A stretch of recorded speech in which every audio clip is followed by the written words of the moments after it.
Welcome to Competency 17 Practice Test Questions, Part 4 of 5.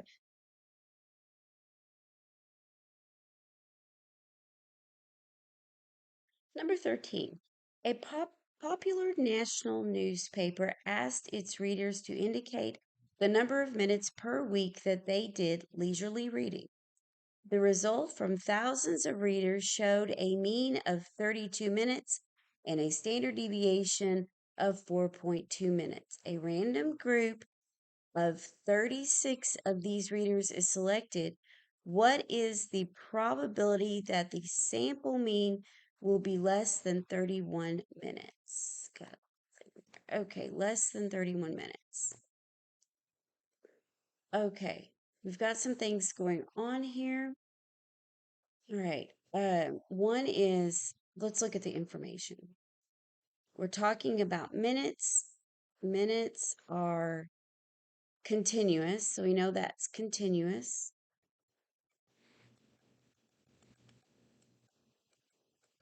Continuous information, meaning no adjusting on the 31, so we can leave it as is when we go to calculate. Second thing, let's look at the standard deviation. Why do you think they're giving us a standard deviation and then a population number?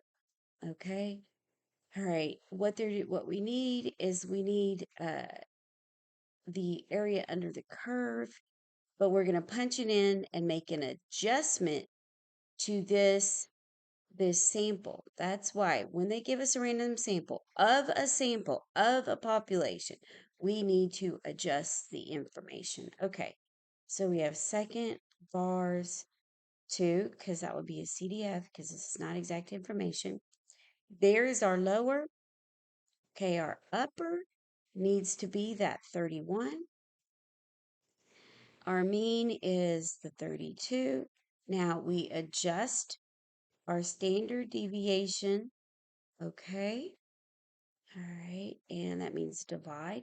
You put in your given sample deviation. We don't have the population deviation. All we have is a sample, okay, of a smaller group of from the large population, okay? So we have mixed information. We must adjust. So we take that 36 and we plug it in as is.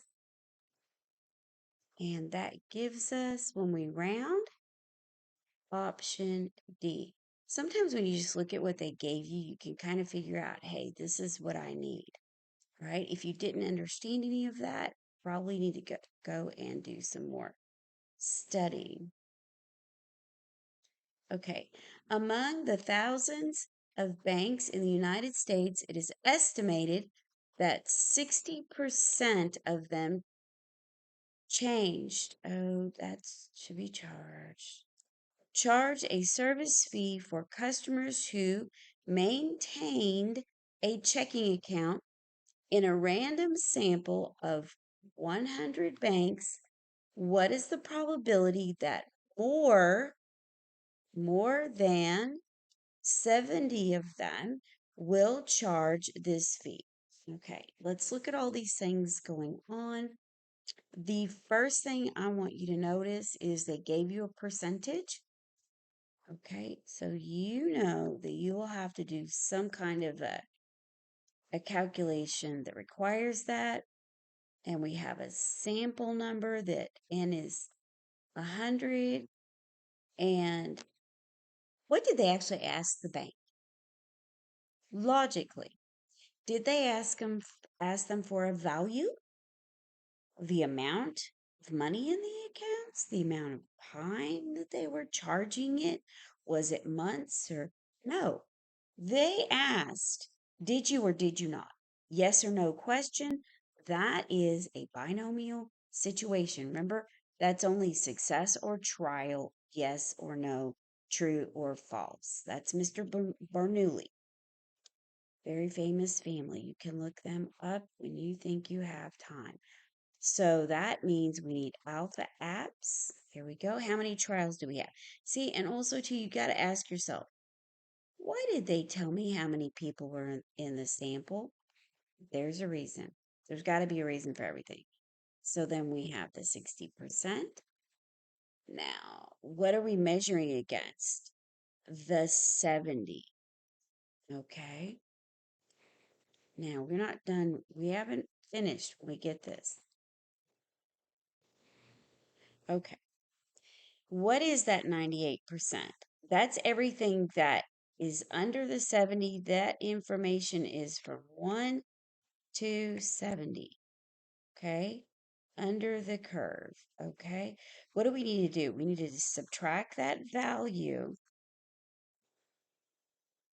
minus that value, whatever that is. So we need to do 1 minus.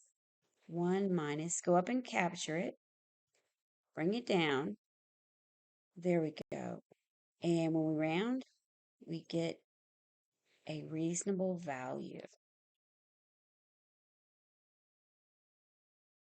Number 15, 200 owners, 200 of food stores were asked how many customers they have per day. The results showed that a mean of 75 and a standard deviation of 6. What is the 98% confidence interval for the number of customers per day in food stores? Okay.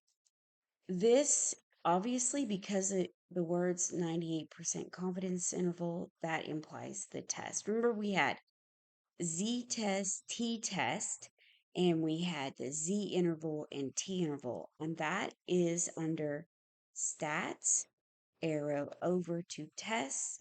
And if you remember, there's really so many, limited amount of buttons that we use over and over again in this particular competency. Okay, we don't want the Z-test. We want number 7 because we're doing an interval.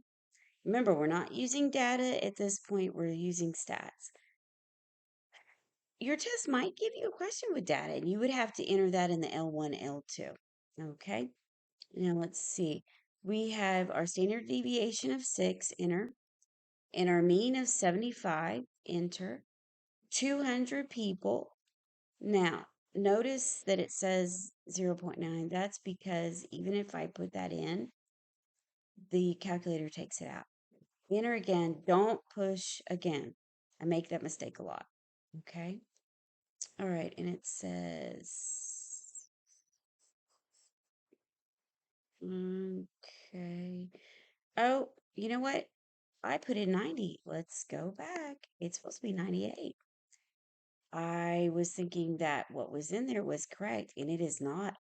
This is why we check our numbers. 0.98. Always double check. Look again. If you see a mistake come up, there we go. It's D.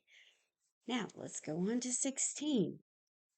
The manager of an auto body shop timed 10 of his employees on the time it took them to rotate and balance 4 tires on a car.